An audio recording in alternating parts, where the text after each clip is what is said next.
Let's have a look at question 3 in this video. So we want to test whether the mean monthly balance is actually $1,700. Now these are the hypotheses, whether the mean is 1,700 or different than 1,700, and our sample size is going to be 145 observations. Now the p-value for this test is larger than 10%, true or false. What's the intuition here? Recall we're still dealing with this bank where we have the same data, the sample average, the standard deviation of the population, number of observations. This is the hypothesis. What the p-value looks like graphically is this. This is the distributions of the dollars, right? How much is the monthly balance? Now, our question, you see, this is a question, this is not a fact. Is it indeed 1,700 or not? We want to find out. So we assume that the hypothesis, that the mean of the dollars distribution, of the balance distribution is $1,700 a month.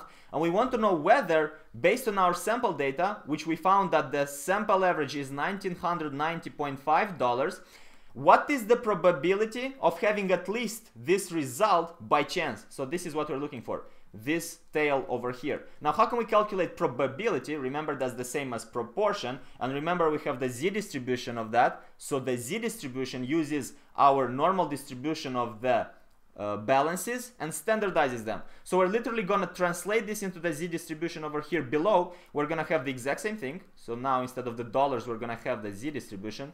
Watch the analogy here, is just the same thing, except that we are standardizing it like that. Now, what we're gonna have is a mean of 0, because that's the property of the z distribution, and we want to know what is the z value of this number. So we're gonna standardize it. Let me do it symmetrically so it's smooth. Over here, that's what we're looking for. So that value, this is our question mark. Let's do it. What's the z value? Well, the z value is the difference between the sample data, the sample mean, and the population mean under the null hypothesis in terms of standard errors. We want to know how many standard errors away is this number for that number. So we're subtracting them. We're going to have the difference between, let me write the general formula, x bar minus the population mean in terms of standard errors, which is the standard deviation divided by square root of n. Now, with all this in mind, let me just zoom out, get more space. Hold on.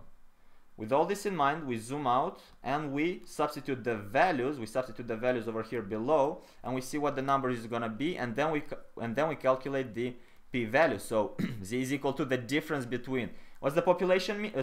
Sample mean 1,1990.5 minus the population mean under the null hypothesis is 1,700 divided by the standard error, which is the ratio of standard deviation to the square root of n. So that's 2833.33 divided by square root of 145. If we solve the math over here, what we're going to get is a z value of 1.23.